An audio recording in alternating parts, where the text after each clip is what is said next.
Napore mahano pori ne tia tato wharere nei te ie po mahana maha wau no atete i ora nai maruru mai te to tato wharere a te ie mai ta tato mou poporo. O muar ai te e hariro tato i mahina te peape anuara te apora oire ni e te mo peita i e tutau noara i roto i te o ano matawai i te reo te tāwana te reino atura te i mo peita ana hina arora i a whaaturahia te i nei o a. Hari atu a tātou i te tahua no mamao i te imhana a te iritira ahia te whaitete a debet heiti no te mo tauhi a hapira i te tuarorau hanere te ahaparahir a rātou mo tāta whaitete e mhamhana te i whaitete a.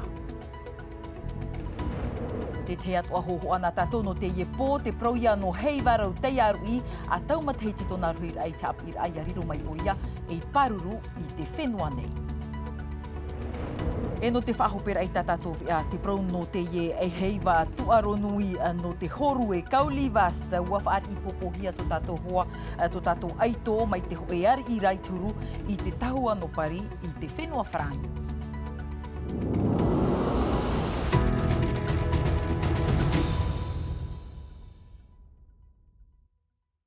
Tramai no tātou mo tumu praufof a e o muar ara i tātou e hare tātou i mahina i te peapeara te man o te apora oire no te mo pei tā i e tutau noara i te o ano matawai, te whai te imhana i a whaaturahia te iewhei, te papu ratapap e te whaatehia e te tāwana oire Damas te wira, i a opani roahia te terer au te mo pei tā i te tei no matawai, te imeirat mo hapapur a hauatu a hei manu tei, ni eit mo hohoa a Thomas Chabrol.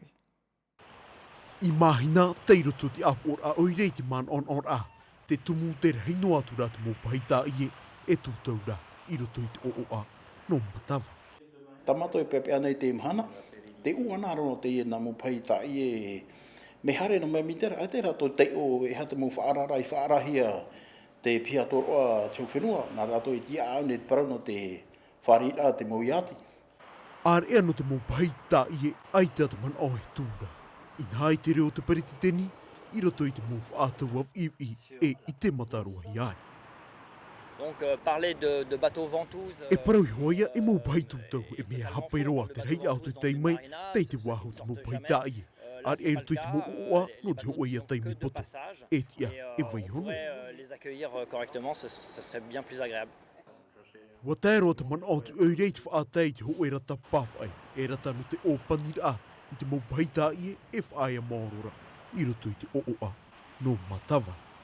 Tā ua e rawa me te whaotira i te ienei, papai te tei rata ia whanau mai rato i hate mo iati nei hare o mei oa i te ooa no matawai. Wa haapāpū te oirei tōna man oi mua i te uanar au te mo pahita i e rutu i te mo ooa.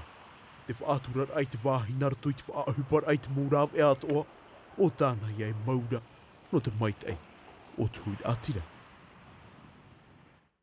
Tra e te i e teime nei te prau ia no tātou prau no te no mahina vai ho tātou te prau no mahina no te whaahiti mai i te prau no te orar a totiare i te mea i te imhana nei wa i te hia te prau ia no tō tātou whenua whae anō tātou i te moana ma te whaahupa wara i te prau no te toa i nā i te imhana te pira te tātira a tama no te teiroto i te mo eivan a ihi ma i mi e tua tapapai te mo toa i hia a poriterus i nā e toa o te ere nei i te o nei ia te an e hoa i te hoe teime o te matahiti te mera te man o ihirau pito wharo me tātou tono man o. E hinaro tatou te atira tamanu te tairoto e hi o ihia te wera te mea i roto i te miti i roto i te prau ini ai te prau te politeserus te pua e nenhe matau hina aro matau e ta atira ai te mo motu atua te tu i te iemau politeserus te iemau pua i roto i te miti e nenhe atu a matau e whaau i te mau taata noa, e tape te mau ewan ana, i roto i te e o puara. Hina aro matau e tu i te ie prau, te ie prau whawha i roto i te ini ai te prau te pua, i roto i te aiwana o te ihi moana. Tara, te mana o ihirau piton wiwihia. E Andy veihoro ana tato te prau no te aruta i marewa no te whaahiti mai i te prau o te orar ato tiare i te wharirau meire te whainenene te momero o e maiti te ho e opuar a ture whenua e hafof anei te orar a veveit whenua nei te hapir a te hupa ten hor a aurea te moni ho o te orar a mautumu prau o te itua tapapahia no te tauturu ia mait eir i mai te orar a o te mo utua whare tumu prau te ie tatarahia meno tato i rarhau maha a niai te mo hoho a Nicola Perez. Te orar a veveit whenua nei e ere no te i mhana te i whiwhi, iau i te mo numerai te matahiti piti tawatini ahuruma pā i te wheiai wiwihia, ini ei te opere mai te ao te fof ai te mo moni tauturu i roto i te mo utua whare atua, piti ahuru in ei te hanero te mo utua whare te whiwhiera. O matara atu o meira, e ere noa te moni o te apir a atuara. E mea rei te mautau e api teite mai e te whaito ahuru maono mataiti. Whaito tei ore i te hia nā mua tap o at o ia api noara ai te rei matarara. No mātou ara e hio no mātou i ana teo te ui api i te rawa i uhupa. E te pēo te mou papa na mātou ia te rira e hap onai. Inoru atu, te mai tovi, te marar a te moni o te orar a, wa whiwhi atua te nun a e ora nei nā te mo motu atea. Alors les îles, bon, c'est difficile d'en parler nous de Tahiti, mais de ce qu'il en ressort. No te motu e ere i te mea ohie ia prauhia to rātou prau. Ai tata rātou mō rāwe a mai o nei Tahiti. Mai te tātir a, te mō wāhinor a, whār i te mō piahi, te veira te teimo motu atea ai taru atu ia e tauturu. E i te pēo te maa a, e ere te prono te moni i trai tāwhiwhira. Te proia o te huru o te huir atira i mua i te maa, tāna e amura. Iau te pū ohur a te whare rau maire e tano i te a mait e te orar au tua whare nā roto i te tau hap ipir a tōr oa, iahi o whaahauhia te moni o te nohor a, e ia hap ihia te nun ai te amu aura i te maa no te mait e o tōna ea, ma te ore atuara e amu e hia i tuhu atua, tā te poritita.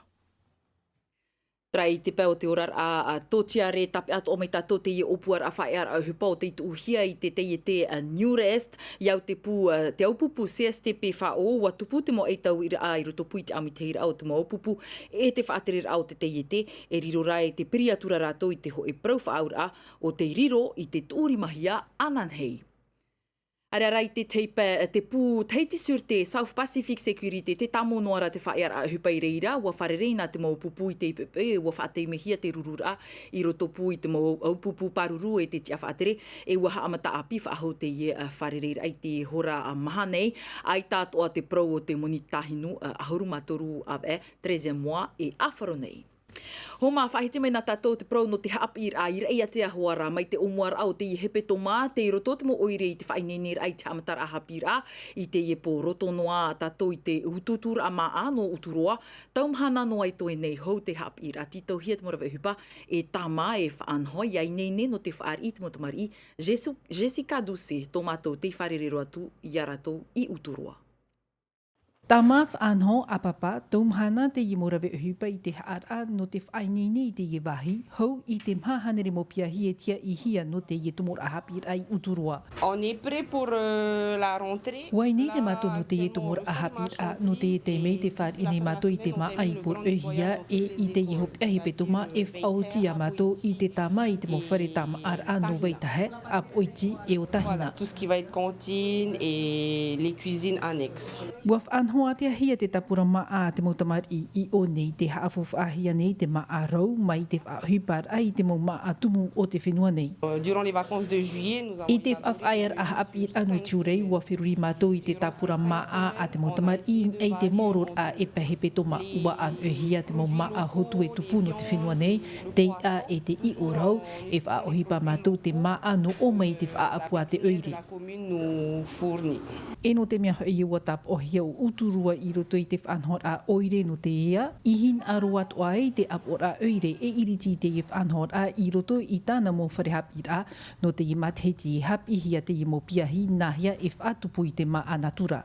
E pa whahiahia ro tēno tātātou mōtomari i roto i te mō wharehapira. Une vei tēne e i apo i tia toa. Ho e hoa te ano o mai ke dāg o rato te haramei no te hapira i te mō whia. Horo atu e pa i roto i te rima o te mō oromitua director ane na te rea mō whia. dara toi hapo mai muri mai. I te imateiti piri i te piti tawatini mo meriti ma a FI nehia i te hepe tomaho e I uturua nei. Trai no te mea hau te pirimeira chamtar a hapira rawer hei mo tamar I e whaan o nei te tauturu a pute hapir a mairoto mai te mo oire te mo taatira e te anoa tu te mo teie te rarhei o te whenua nei I rei a te anoa a tātou hanere te ahapa mo piahi te whaan o I te ho e pute hapira horo a hia I te whatuhiara I te wheti I fojara rawe ano te tauturu I te mo piahi e hanuara te mo metua atoa ni e te hamamar a I tā rātou pute moni wharomeira tātou te man o ole ana fojara o te wiwihi atu e Jessica Douce o te hurihia meira no tātou e mere te ato. Ua whahere me mātou hau atu I te mhata watini pēhanere pute hapira no te opere I roto ia pori nei tia ta atoa. Tō mātou tāniuniur atu I te mo oire e te mo taatira no te tauturu I te mo utua whare I reira tō mātou I te atu e mea rhei mau te mo utua whare iri. Te tumu atu o ia mātou I hin aruei e whahere te tauturu no te whaite te mo metua te weinei mātou. Trale ana fojara o te wiwihia e Julien Vescovali. Hoi mena tātou I Tahiti I te tahua no mama o hoara wamatara te whaite e te ratau I hahap ira I te whaatiania nira I te tuaro na te mo tamari I muri mai I te mo hora hap ira. Mahamhana no o tau e te mo mitua e ho haere I ta o to mo te hea, te mo te hea tano hoara.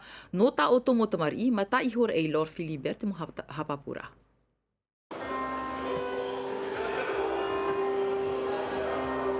Te orino te e tau, te taerir a popoin e te patu te huir a popo hareruain e te preot atahi, no te e mhana mata moat whaait e te a, te o nei te mo amui teit a no te whaatia nianir ai taratou mo tu aro.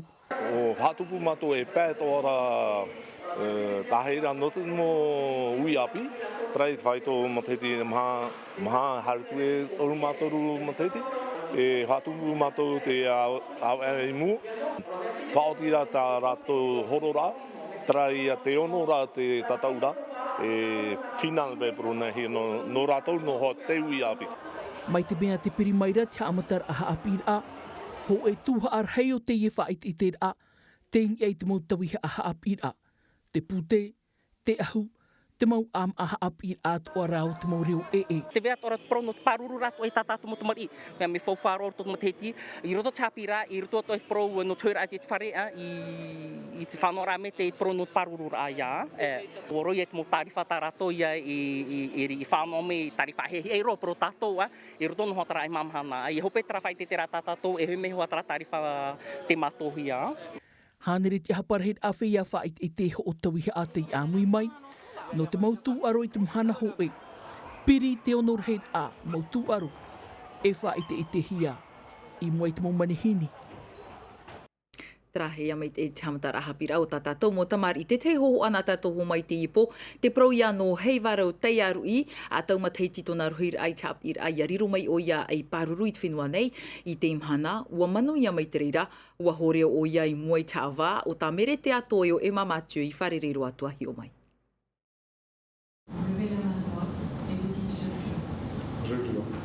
Ho e ahau tamar ino te whenua, te riro mai e paruru. O hei warau te aru I tōna I oa. No atu te roa o te tau haap ira e te haap arira ai ta ona I haaparuparu. Tau mataiti I tēnei, wamanu ia ta umoe a riro ai paruru rei tu oa. Rei atu o te tātara hapano te mea, warau te uhupata ui titi, to te tāpero I te I whaitu. Warahoi tūtonu I piha e hoia Edouard e o Thibaut Mille. Waturori te man ai te teitei me, I te hope ara, te oa, te roam. Pour nous, c'était un vrai atout, c'était intéressant déjà. Mea whaahia no mātou no te mea wa I te ona I te huru o te ora ai te whenua. Wa I te mātou I tōna ana teirutu I te hupa, tōna āwharo e tōna atu o tu ore. Wa oaro mātou, a hitu āwa e tēnei, tōna rohinoar ai a mātou na. I muri tōna hore ora e nenhe ona, e rawe pāpu I te hupa pāruru. Pouvoir aller exercer pleinement son métier. O māua I te hap I ai te whenua wharangi, whainini nā o au ka pēse ona, tāna kapa. Wa I te au iana I te rohinoar a aita e tu a. I tēnei wauti tu a nei au, wa manu ia te utua ane. Te utua whare ta atu o te ie o nei, yo mātou o ona e te amora I te iti a pāruru. O mātou pa ato. Te ie te wāhi mātou hia e hei warau, te wāhi oia I rohi ei I muri te tauha ap ira.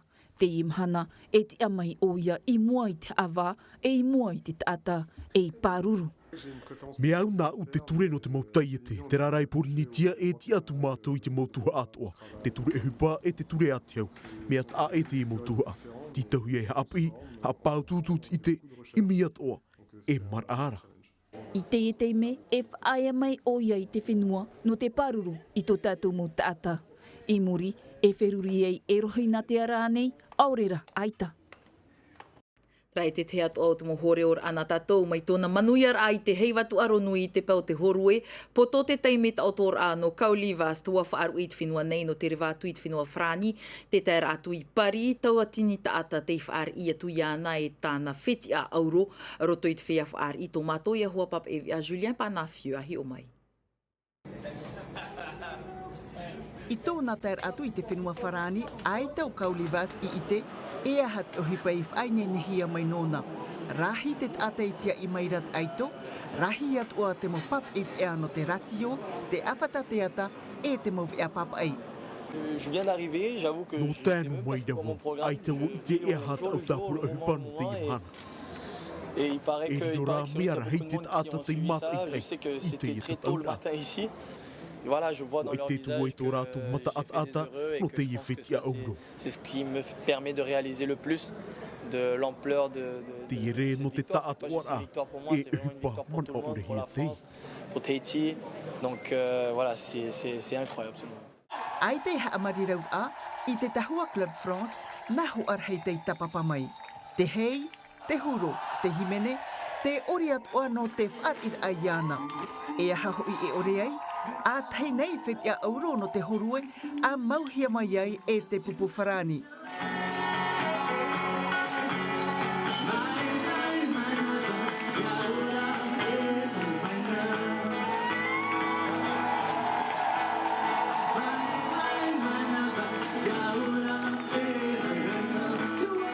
Hau atu, e tamari I Tahiti te ie, e rua ai hoa ia te te o te ora. C'est un honneur d'accueillir le Kaoli en musique surtout. Et te o te ora ai te whaar I ai a kaui nā rutu I te upai te himene Tahiti. O mātou I te mana I ruto iana, ua puta pūro mātou I te upai tu. Aujourd'hui, on a kiffé le moment quoi, avec lui. I roto pū I te taata, ua a muiat o mai o Filin, te I mat I te I te mautat aur at o I roto I te awhata te ata. Beaucoup de tension, beaucoup de joie. Rahi te oa, wata I at o roi tōna manuiar a. Et puis je trouve ça complètement fou. Quand on est au Club France, on est en France, te pihe ona Yamato I te whenua frani, I te Club France no te ahanana I te here. Te iai o ohiani e au. En France avec les Français, mais aussi avec les Polynésiens qui sont ici. Enfin, je trouve ça complètement ouf. Te mea papu, ua roa ai tō tātou ai tō I te wheti a auro, te iriro ei haa moe moe ar at o I te tei apa, taumhana e tuera, hou a opani ai te heiwatu aro nui. Trait mo hapapur a mair tomai tomato huapap e a tiari nui pahu I ri Filipon. E tā tātou tapura o te mo wheti ahi o mai tātou te ie tapura no te ie teime nei te whenua marite te ie mau nei I te tiara a mata mua te whan o nei o ia haneri toru pera paio e toru ahuru rā mo wheti a piruana I te piti o te tiara a o te whenua teina ia hito ahuru ma toru wheti a autrari a te tiara a toru maha ahuru ma pe wheti a I te whenua frani I te pamhara o te tiara a ma te whan o e pe ahuru ma maha wheti a. E whahopera ai te ievi ana tātou te oto nei tō taputapu a te a I tō rei a te tā atoa I te whaaru rā mai tōna tāwana tuha a te tāwana no puohine I a Armel Mukamse e wahine o te pupu I tōna teime I tōna huir atira te I papu I te ie poe wei hohia tōna nei tino poe I te whare amuir ano puohine I reirei tupu atuai te hoe oroa purer awhiti e uatarina hia te oroa purer ano te huir atira I te po tapati te hora ono I te whare amuir noa no puohine e a monire atupu atuai te oroa hunara nani ai te o tu taato ar automorwe hupa Tino TV te whaatatu nei mātou te tapo o tāmahanahana I te arofa I te utua whare te topa I roto I te ati. trahuma na te atoa propi ai whaahopero i tatato nei ai te ipo na roto i maatei mei ti tatato ana roto i trofrani hapohia me tre rā e a te namilika mei po te tamaara o tō mei te tauto na tamara anan he pō wharerea o tō i a mata i hore ino tatato mo pro a piare arano unei wharerea tato monire i te ihepeto mai mua nei parihan te aroha iarhei Yoran. E haa pururuhia te iwi a ini a i te tahua Natirara a Tino TV.